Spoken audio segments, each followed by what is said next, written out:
Hello there, my name is Paddy and welcome to the first episode of the Smallholding Diaries. Our intention is really just to take you with us on our journey as we develop our smallholding, show you some of the successes and failures that we've done, give you some top tips, and really try and help you produce your own food, your own vegetables, and go from there really. So let me show you around. We have 6 acres here in mid Wales. We specialise in rare breeds. At the moment we have some rare breed sheep and rare breed cream leg bar chickens. So let's start with the chickens. We've got 24 at the moment. I'll just show you them now.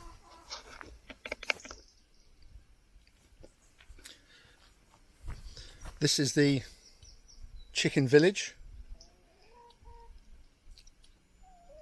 surrounded and protected by the electric fence. I'll do a video on that, on how we've done it.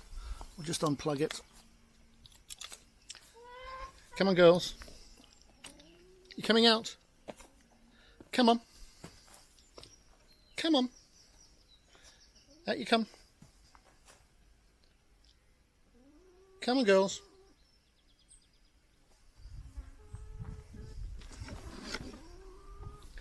So these are our expats. We've got 7 expatry hens, a couple of cream leg bar cockerels. There's 1 cream leg bar hen there and a cream leg bar hybrid.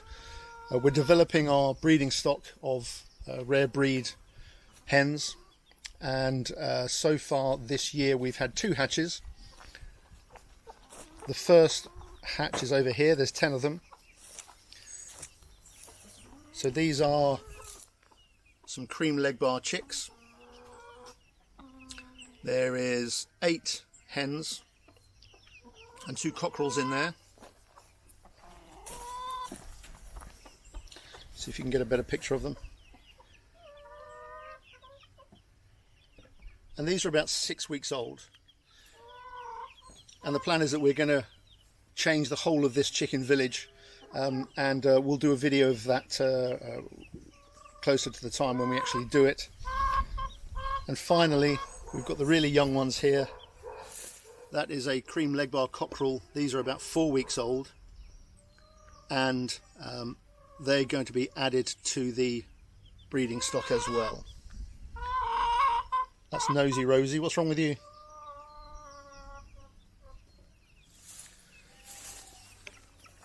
So let's go down and look at the chicken hut. We've just built this. This is where the adults live. Let's see what they've left us today.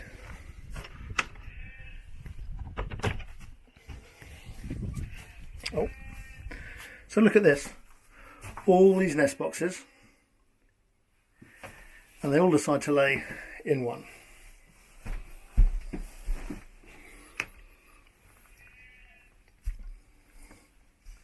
So these brown ones, they're all from our rescue hens, the expatry hens. They lay pretty much one a day actually, but maybe about 330 a year, something like that. We've got 2 olive eggs. So those are from the hybrid hens, the cross between the leg bar cockerel and the Warren hen. And this morning we've got 1 pure cream leg bar egg, which is blue.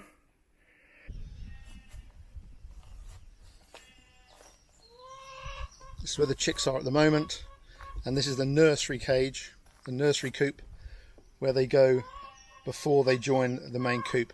Our plan is that eventually we're going to have 3 types of chickens. We'll have the egg layers, we're going to have some meat birds, and again I'll take you through that. We'll do a video on that when they arrive. And also down here somewhere, I haven't decided exactly where it's going to be yet, we're going to have some compost chickens, and their sole job is going to be to produce compost. So there'll be a coop down there, there'll be some chickens down there, we'll fence it, and they'll have the run of this area, but their sole job is to produce compost. So we'll put some wood chippings down and in 6 months' time we'll have some great compost. And again, that's another video that we'll do later. So that's the chicken village. There'll be a full video on that. I think they've just been scared by something. We had a fox attack some time ago, which is why we put the electric fence up. We've never lost anything inside the electric fence. We've lost some stuff outside. We free range these birds, so they spend the night inside the coop here, inside the cage, inside the electric fence. But during the day, we open it up and let them go. But for some reason, they're a bit reticent to go today. I don't know if there's a fox around. We'll have to see. So that's the chicken village. I have a radio here, which I normally put Radio 4 on. I won't put it on now because I'm making the video. But normally I put Radio 4 on, and I encourage that. And I would advise that. I think it does tend to stop fox attacks, as long as it's a talking radio station. And we use Radio 4 on quite loud. I think the fox thinks there's people around, and I think it does discourage them, but we'll have to wait and see. So that's the chickens. We'll take a stroll over now and see the sheep.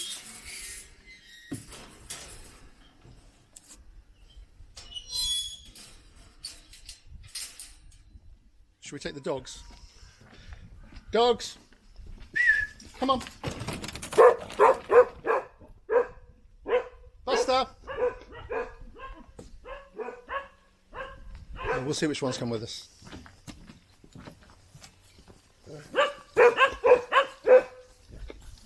On the way to the sheep, we'll just have a very quick look round the vegetable plot. I'm not the expert on this. Helen, my wife, is. But I'll just show you around. So the vegetable patch then. We'll do a detailed guided tour later on. We'll get Helen to do us one. But I'll just give you a very quick look round now. It's not that big. Quick look round. But it's big enough for us at the moment. We've got, I think these are kales and cabbages. I'm probably wrong. I know these are potatoes. We're trying to put some sheep fleece around the bottom just to keep them off the ground, and really to cut down the light to the potatoes to stop them going green. We heard something somewhere that it works, so we're going to give it a go. I think these are beans and peas, cabbages. I think they're leeks and onions. This here is mint. I think we should put that in a pot because it does tend to grow and take over everything, and I think it's making a bid to take over the entire vegetable patch at the moment. Polytunnel number 1, just got tomatoes in here. We're pretty self-sufficient in tomatoes. We've just had our last tomato from last year, actually. This these black bags you can see here, this is the irrigation system. We'll do a little separate video on that, and how we're trying to get around the irrigation system, because it is a bit of an issue, providing water for the tomatoes. We've tried this and it's working. This is an IBC tank. You can see it's full of water there. And I've rigged up an irrigation system, rainwater collection system from the top of the polytunnel, goes into the drainage pipe there, and then fills up the IBC tank. And it's not doing too bad, actually. You know, a good shower and it fills maybe half of that tank up. Polytunnel number 2.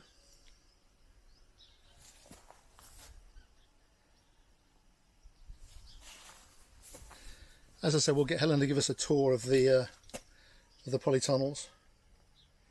But we've got strawberries down there, herbs on the left hand side. There's a couple of sunflowers at the end there to attract the pollinators. Radishes. What are those? Spring onions. and some lettuce down there. This is the compost area. A couple of compost bins, 3 compost bins there, a couple of smaller ones there, and we've got 2, or in fact 3 big compost heaps out in the fields, and that's a video in itself in terms of producing compost. So that's generally a quick look around the vegetable plot. We've got raspberries over the back there. That was an elderflower bush there which we have just stripped to make champagne. Potting table. And that's the vegetable patch. Let's go and see the sheep. Come on, boys. Where's Buster? Come on then.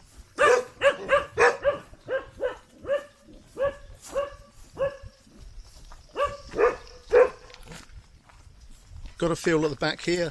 I'm going to move the sheep into here later today. I may video that. And then right over there in the corner we have some bees.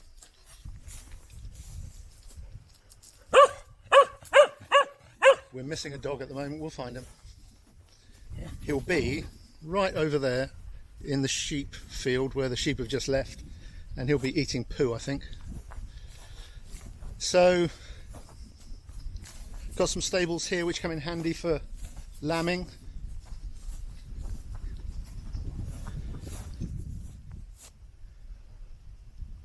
Oh, here's Buster. Come on. Hello you, where have you been?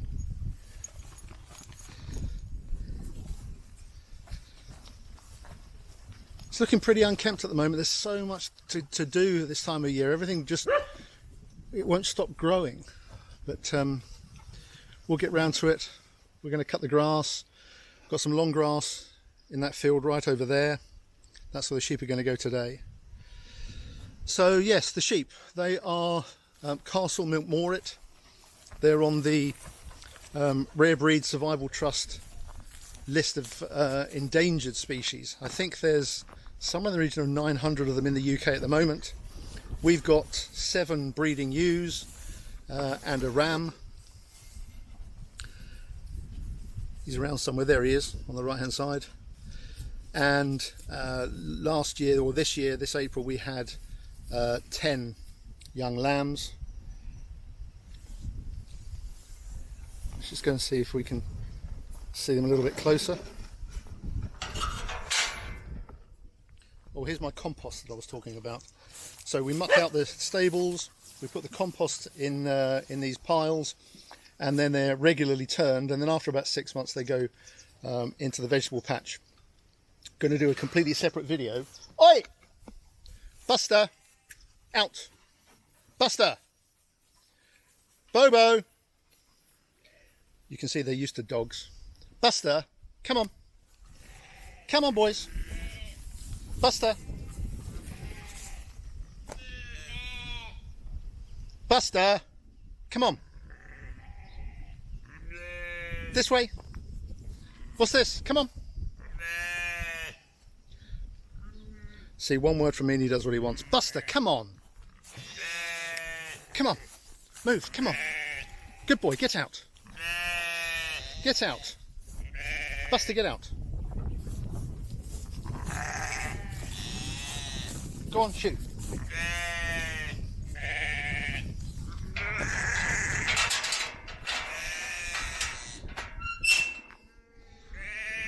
So as I was saying, these are the sheep. Yes, all right. There's the breeding ram. That's Jeffrey in the middle there, and that is Stephen. Hello, Stephen. You're going to come and say hello? Hello. How are you doing? Hello. Hello.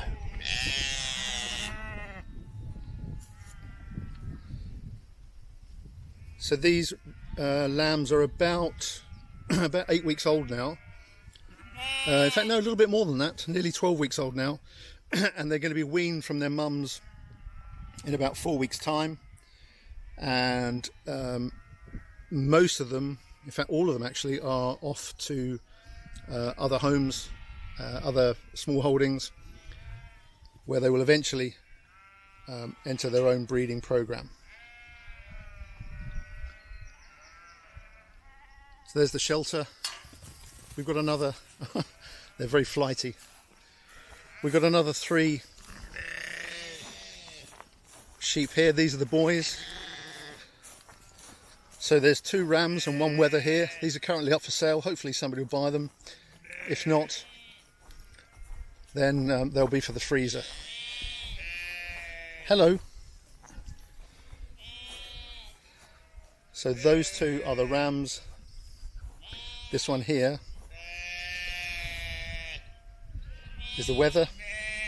He's already got a home. He's going to go with 2 of these girls. Hello. What are you up to? I haven't got anything for you.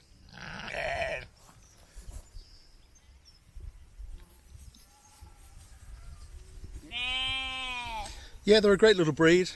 As I said, something like 800 of them in the UK. This is our second lot of lambs we've had, so we'll keep it going. Add to the numbers.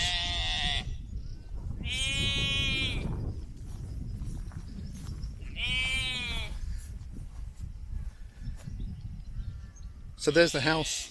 Over there in the distance is the chicken shed where we've just come from. That's where we're going to have some compost chickens. And my plan is also that we're going to rotate a lot of this ground, which we try and do anyway. The sheep spend a couple of days, maybe a week in each paddock, and then they're moved on. This needs cutting actually. And there's a stream running down the bottom there. You can see the sheep have really taken a lot of the grass out. They hate that. That's marsh grass there. They hate it. They just don't touch it at all. So they're going to be moved into the other field today. Stephen's going to come and say hello. Hey Stephen, how are you? Come on. You all right? You okay? How you doing? You're a good boy. You like your scratch, don't you? Yeah, so they're going to get moved this afternoon.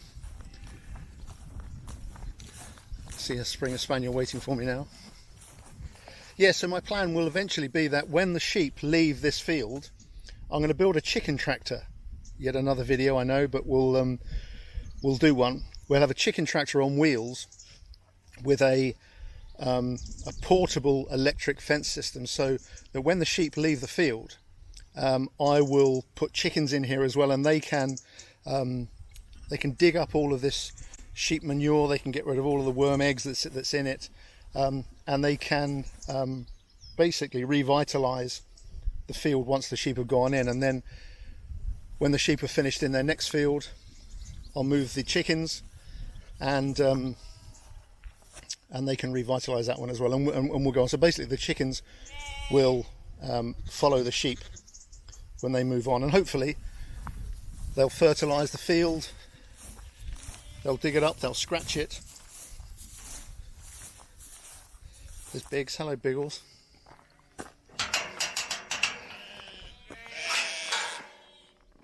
Away.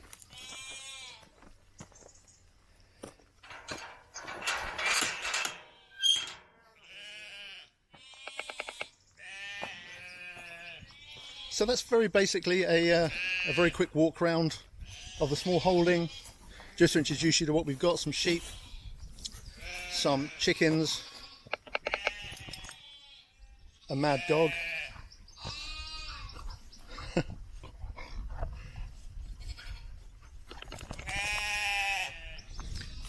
and the idea is that we'll just produce a few videos. If ever we're doing something, we'll video it. Hopefully you can learn from our mistakes. We'll give you some top tips, and we're no experts, by the way. We've been doing this for 4 years now, and we get stuff right, we'll get stuff wrong. Hopefully you'll see more of the right stuff than you do the wrong stuff, but we'll see how it goes. So thanks for watching. Feel free to subscribe to the channel and to press the like button. And thanks for watching, and we'll see you in the next episode. Bye bye.